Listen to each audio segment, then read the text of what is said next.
I never thought a simple summer afternoon could unravel my entire world. There I was, 22 years old, crashing at my best friend Jake's house like I had 100 times before. His mom, Elena, was always around, elegant, mid-40s, with that quiet strength that comes from raising two kids mostly on her own after the divorce. She wasn't the type to draw attention. She blended into the background of family photos, smiling softly, her eyes carrying a weight I never noticed until that day.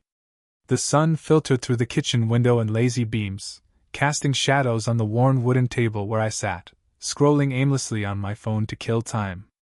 Jake had dashed out for groceries, muttering something about needing milk and bread, leaving the house in that peculiar silence that only comes when you're alone in someone else's space.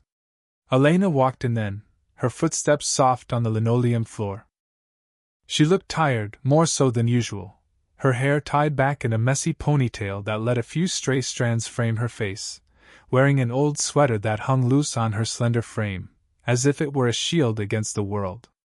We exchanged the usual small talk, the unseasonably warm weather, how work was treating her, nothing deep or probing. But then she paused, leaning against the counter with a sigh that seemed to carry the weight of years, and said something that stopped me cold. "You know, it's been years since anyone really asked how I'm doing. Not just a polite version, but really." Her words hung in the air like a confession, vulnerable and raw, cutting through the mundane chatter. I froze, my coffee cup midway to my lips, the steam rising forgotten. Her voice had this edge to it, a fragility that hit me like an unexpected wave, stirring something deep inside. I set the cup down slowly, the clink echoing in the quiet room, and asked, genuinely, without the usual deflection, "How are you doing, Elena? For real?" She looked at me then, really looked, her hazel eyes searching mine as if deciding whether to trust this moment. They softened in a way that made my stomach twist uncomfortably, a mix of empathy and something sharper I couldn't yet name. "Lonely," she whispered, her voice barely audible over the hum of the fridge. "So damn lonely." And just like that, the air in the room shifted, thickening with unspoken truths. We talked for hours after that, hours that blurred as the afternoon light faded.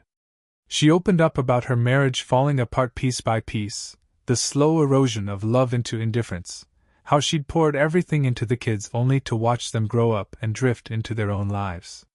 The emptiness that crept in when the house got quiet at night, echoing with memories of what used to be. I listened, nodding along, sharing bits of my own chaos. The college breakups that left me questioning if I even knew what real connection was, the aimless nights wandering campus, feeling adrift in a sea of superficial hookups.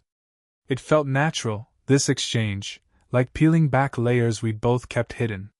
But when she reached across the table and squeezed my hand, her fingers warm and slightly callous from years of gardening and life, saying, "It feels good having someone really listen," something ignited inside me. Her touch lingered just a second too long, electric and charged, sending a spark up my arm that I couldn't ignore. Guilt flickered in the back of my mind like a warning light. This was Jake's mom, for God's sake. Forbidden territory. Wrong on every level society could judge. But in that moment, the curiosity burned brighter than any warning, overriding the rational voice screaming to pull away. What was this pull? Why did her words, her vulnerability, make my heart race like I was on the edge of a cliff? And how far would this unspoken connection go before it all came crashing down, leaving nothing but wreckage in its wake? The question swirled, pulling me deeper into a storm I hadn't seen coming. Let me take you back to how it all started, so you can feel the slow creep of it, the way these things don't explode overnight but simmer quietly until you're boiling inside, unaware until it's too late. I'd known Jake since high school days, those awkward years of braces and bad haircuts. We were inseparable, the kind of friends who shared everything, late-night secrets whispered in tents during camping trips, belly laughs over stupid pranks, even family holidays where I'd tag along like an honorary sibling. His house became my second home, especially after my parents' messy split turned my life into a ping-pong match between cramped apartments, each one feeling less like home than the last.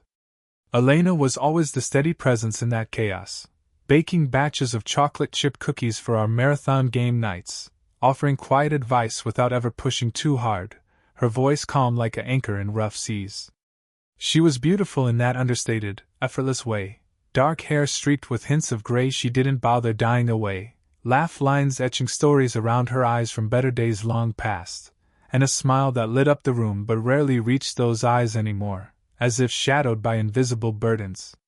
That summer, I was back from college, degree in hand but jobless and utterly adrift, crashing on their worn leather couch more nights than I cared to admit. Jake had landed a gig at a local warehouse, hauling boxes during the day's shifts that left him exhausted and me to my own devices in the quiet house. Elena worked from home as a freelance editor, hunched over her laptop in the small office off the kitchen, so our paths crossed inevitably in those lazy afternoons filled with the distant hum of lawnmowers and birdsong. At first, it was all innocent, the kind of interactions that don't raise any red flags. I'd help out with chores to earn my keep and shake off the guilt of freeloading, fixing that perpetually leaky faucet in the bathroom, mowing the overgrown lawn under the scorching sun until sweat soaked my shirt. She'd thank me with a steaming cup of herbal tea, steam curling up as we chatted on the back porch. Surface-level stuff, my chaotic classes and professors who droned on, her latest book project that involved poring over manuscripts late into the night. But I started noticing the little things, the cracks in her composed facade. The way she'd sigh deeply when Jake casually mentioned his dad, the ex who'd traded her in for someone younger and flashier, leaving scars that time hadn't fully healed. The empty wine glasses stacked in the sink some mornings, evidence of solitary nights wrestling with thoughts she kept bottled up. She was holding it all together, but just barely, like a dam with hairline fractures waiting for the right pressure to burst. One evening, after Jake passed out early from a grueling shift, snoring loudly from his room upstairs, I couldn't sleep despite the exhaustion pulling at my eyelids. The house creaked in the wind, and I wandered into the living room, the floor cool under my bare feet. There she was, curled up on the couch with a well-worn book in her lap, a knitted blanket draped over her legs, the soft glow of a lamp casting warm light on her face. "Can't sleep either?" she asked, her voice gentle, patting the seat beside her with a small smile.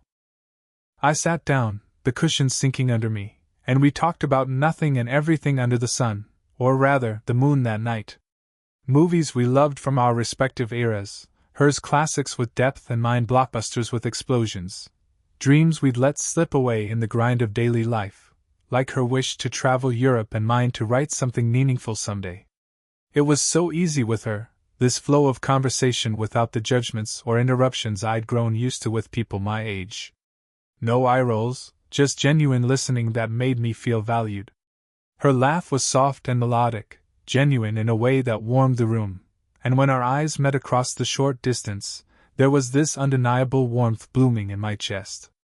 But unease stirred too, a subtle undercurrent I tried to ignore. She was 45, a full generation ahead, with life experiences I could only imagine. Jake's mom, the woman who'd bandaged our scraped knees and driven us to soccer practice. The age gap loomed like a dark shadow in the corner of my mind, making every shared glance feel suddenly loaded with implications I wasn't ready to face.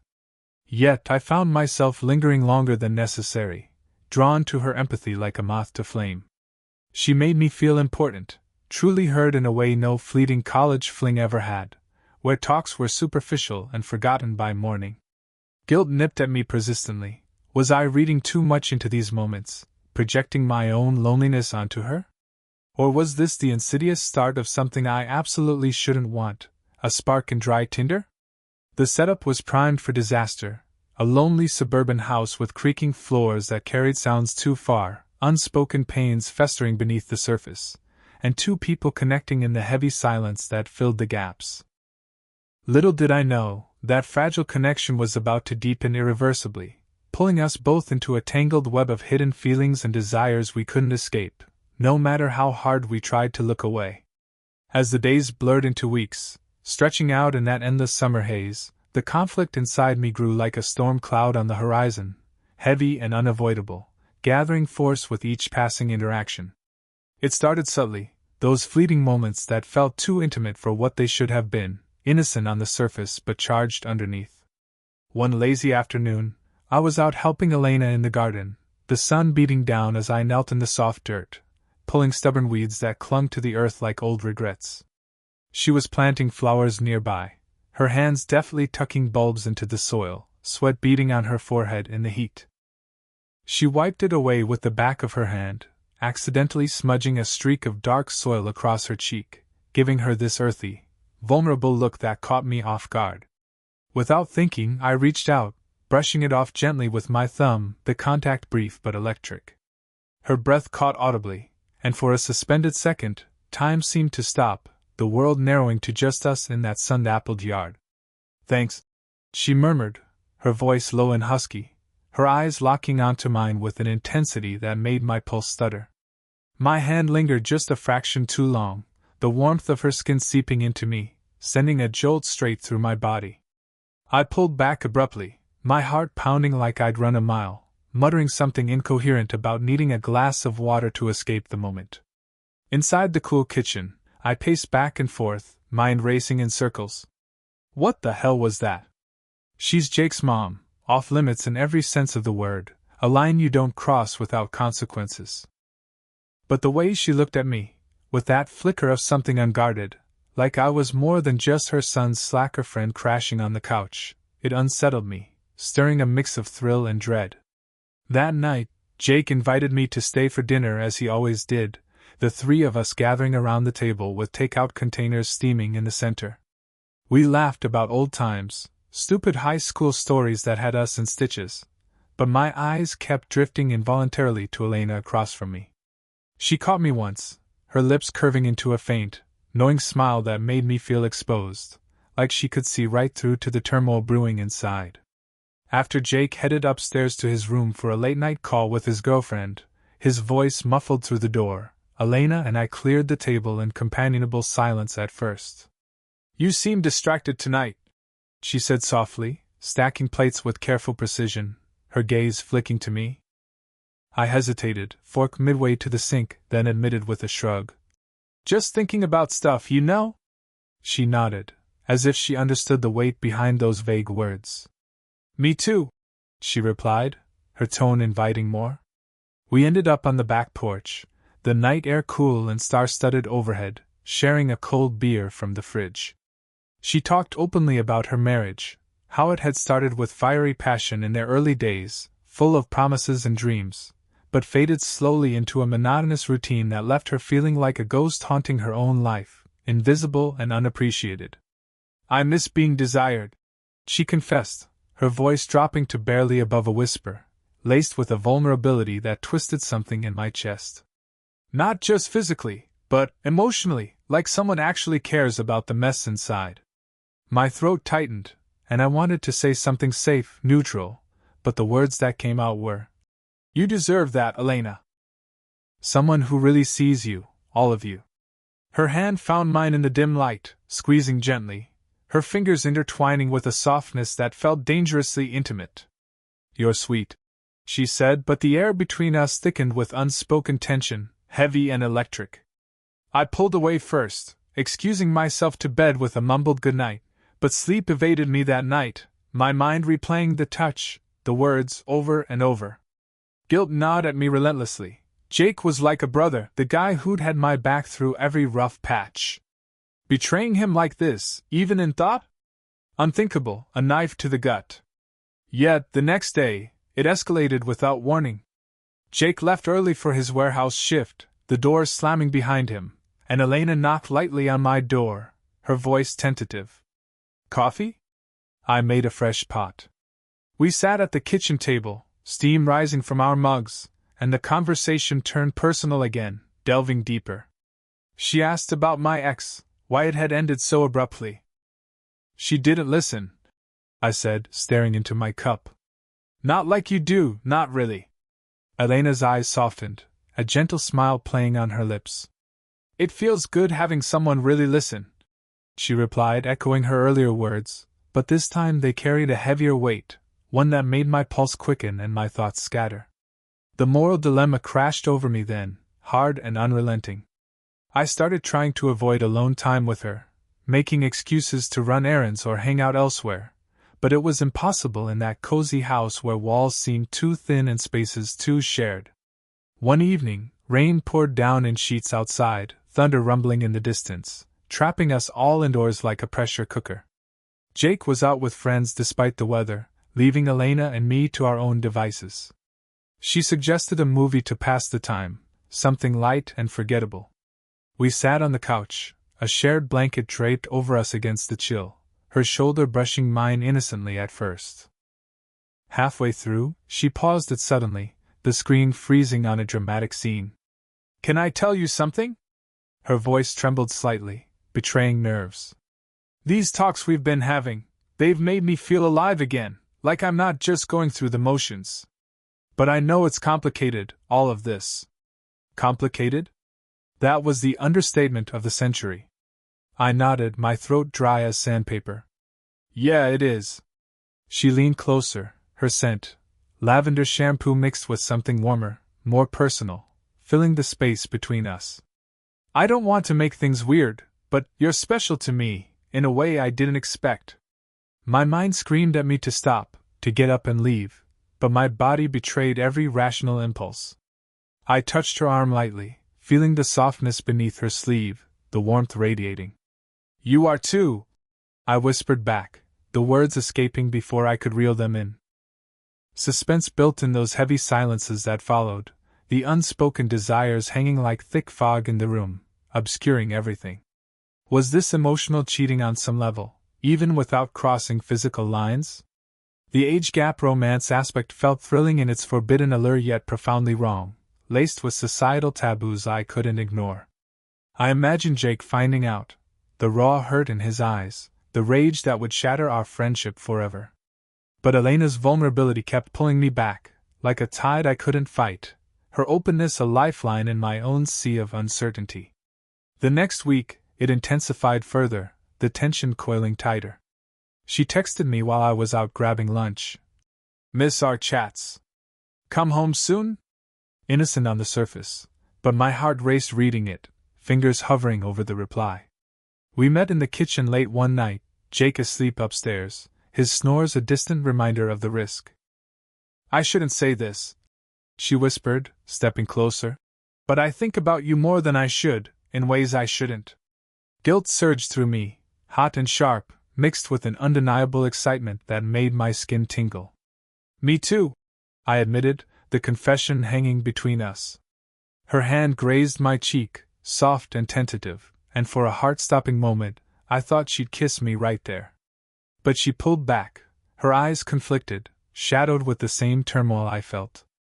"We can't do this," she said, but the words lacked conviction. Yet inevitably we did. The forbidden element crystallized during a weekend when Jake visited his dad out of town, leaving the house empty and echoing. Alone together, the tension was palpable from the moment he left, like static in the air before a storm. We cooked dinner side by side, laughing nervously over chopped vegetables, but every accidental brush of hands felt electric, deliberate. After eating, we sat on the couch, the remnants of the meal forgotten. She opened up more than ever, about deep-seated regrets from her past, desires she'd suppressed for years to keep the family intact. "I've felt trapped for so long, like I'm living someone else's life," she said, her voice cracking. I listened intently, but this time, I shared my own hidden feelings, the attraction I'd been fighting tooth and nail, the way she occupied my thoughts. Her eyes widened in surprise, then softened with understanding. "Really? You feel it too?" The air crackled with possibility. She leaned in slowly, our foreheads touching in a moment of raw intimacy. "This is dangerous," I murmured, my breath mingling with hers. "I know," she replied softly, but neither of us moved away. The kiss happened then, soft at first, tentative and exploring, loaded with years of unspoken longing and pent-up emotion. It tasted of guilt and sweet relief, her lips warm and yielding against mine, her hands finding their way to my neck. We broke apart eventually, breathing heavy and ragged, reality crashing back in like cold water. "Jake can never know," she said, her voice breaking with the weight of it all, tears glistening in her eyes. The conflict peaked in the days that followed, a whirlwind of emotions. We stole precious moments, whispered talks in hidden corners, hidden touches that sent sparks flying, each one deepening the bond between us but amplifying the ever-present risk. Suspense mounted with every close call, Jake almost walking in on a lingering hug in the hallway, a text notification popping up at the worst possible time, making my blood run cold. Emotionally, it tore me apart from the inside out. I loved the intensity of it all, the way she made me feel truly seen and valued, like our souls were aligning in ways I'd never experienced.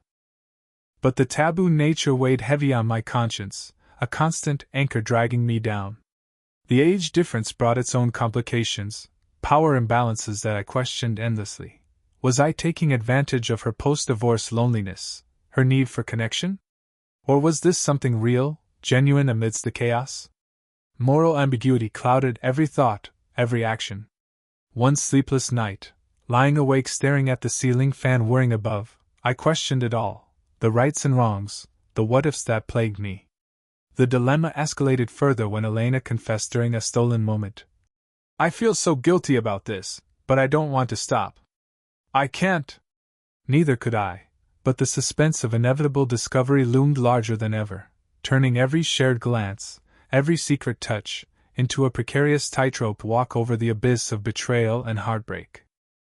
The build-up was agonizing in its slowness, a gradual unraveling of intricate layers that deepened our forbidden connection, while piling on complications like heavy weights on a fragile, creaking bridge threatening to collapse at any moment.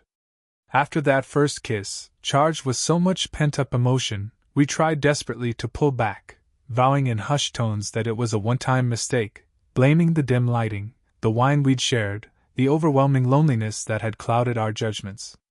But the pull between us was magnetic, irresistible, drawing us back together despite our best intentions. The next morning, Jake returned from his trip, oblivious to the storm raging under his own roof, and we acted normal on the surface. Casual breakfast chatter about the weather and weekend plans, laughter forced to mask the tension. But under the kitchen table, Elena's foot brushed against mine in a secret signal, deliberate and teasing, sending shivers racing up my spine and twisting guilt deeper into my gut as Jake rambled on about his dad's new grill. Layer by layer, the complications arose, weaving a more tangled web.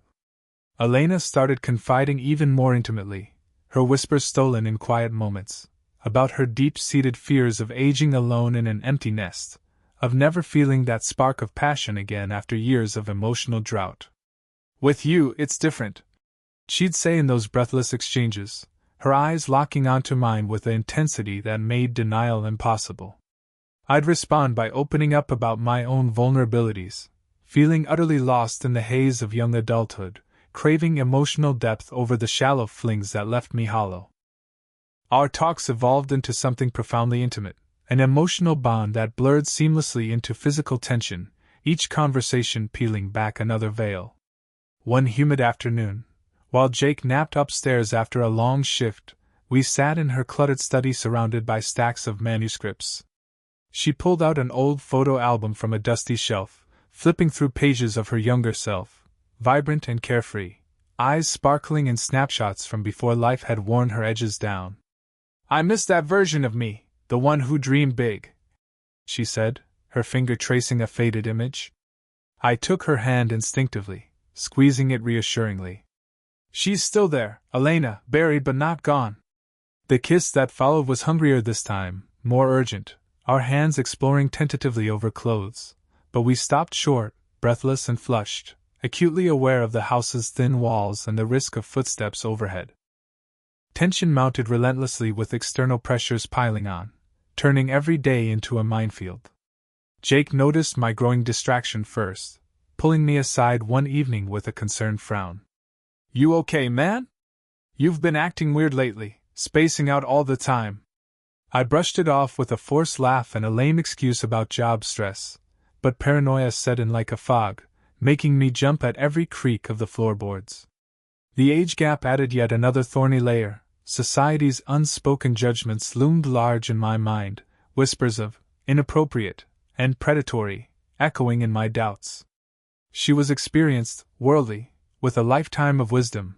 I was still green, impulsive, navigating life with trial and error. Was this connection genuine, a rare meeting of souls, or just a rebound for her in the wake of divorce? For me, a form of escapism from my directionless existence? Those doubts crept in during quiet, solitary moments, gnawing at the edges of my resolve. Yet, paradoxically, the emotional connection only deepened amid the turmoil.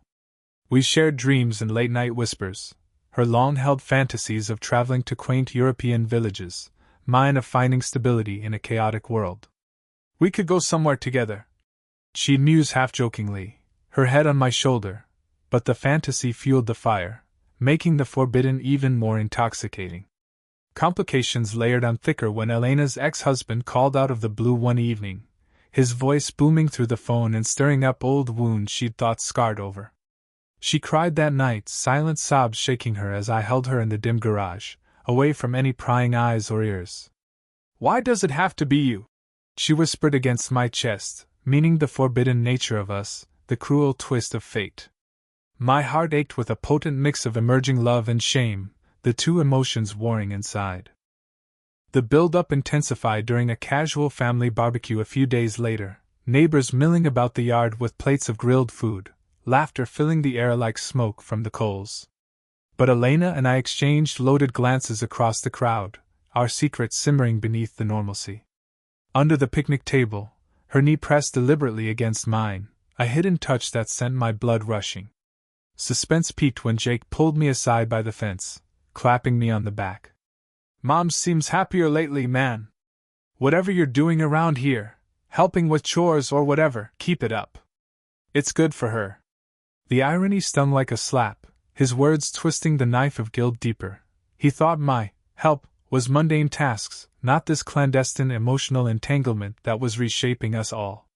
As the weeks dragged on, the development turned grittier, more raw and unfiltered. We risked more despite the dangers. A spontaneous drive to a secluded park on the outskirts of town, where we parked under shading trees and talked for hours, hands intertwined as the sun dipped low. "This feels right, even if it's so wrong," she said, her voice laced with defiance and despair. But moral quandaries haunted us like ghosts, refusing to be ignored. One stormy night, after a heart-stopping close call, Jake returning home early from a night out, forcing us to spring apart in the living room, we argued in hushed, urgent tones in the basement. "We have to stop this," I insisted, my voice cracking. "I can't lose Jake, he's family." Tears welled in her eyes, spilling over as she clutched my shirt. "I know, believe me. But losing this, losing you, it hurts more than I can bear." The emotional intensity of that moment hit hard, leaving us both raw and exposed, vulnerabilities laid bare. Yet, despite the arguments and resolutions, we couldn't stay away for long. The connection evolved, adding even more depth with each passing day, shared books passed back and forth with notes in the margins, inside jokes that made us laugh and stolen moments, vulnerable admissions that bared our souls. She revealed scars from past affairs during her marriage, brief escapes that left her more broken. I confessed my deep-seated fears of commitment, rooted in my parents' divorce. Each new layer bonded us tighter, an unbreakable thread, but the tension ratcheted up exponentially, the risks multiplying. External complications arose in waves too. My college friends visited one weekend, crashing the house with rowdy energy, teasing me in jest about hot MILFs in the neighborhood, unaware how their words hit home like punches, surging guilt through me anew. Elena faced her own hurdles, a close friend's offhand comment about her noticeable glow during a coffee meetup sparked suspicion, forcing her to deflect with lies that tasted bitter. The build-up culminated in a tense weekend alone, Jake away on a camping trip with buddies, the house ours in a way that felt both liberating and terrifying.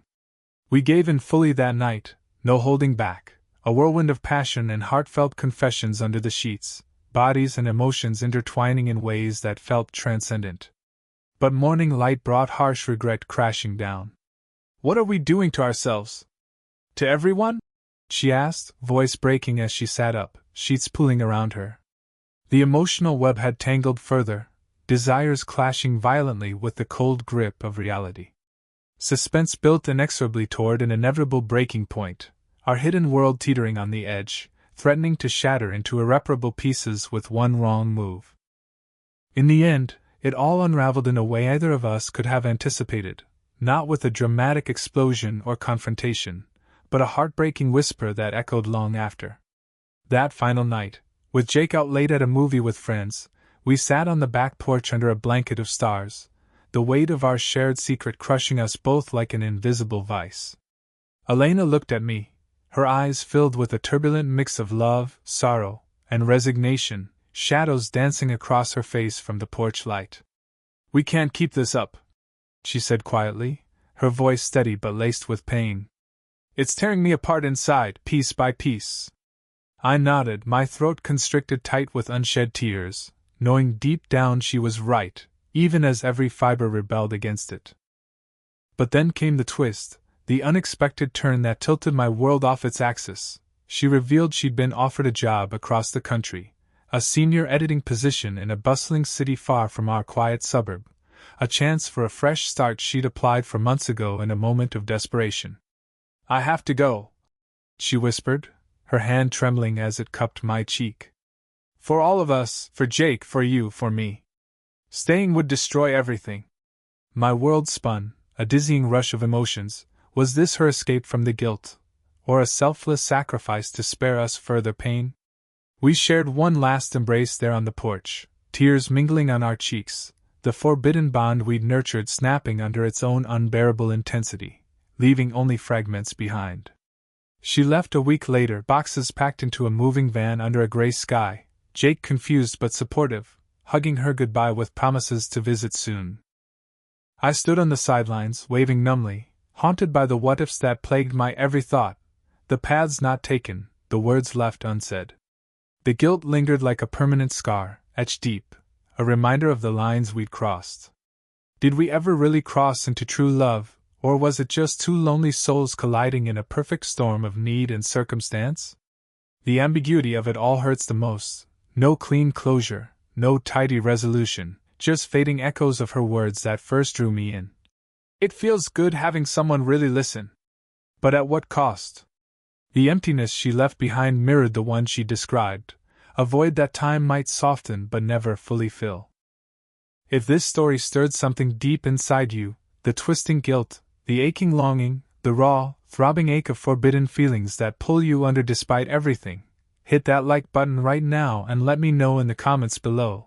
Have you ever felt that irresistible pull you knew you should resist, but couldn't?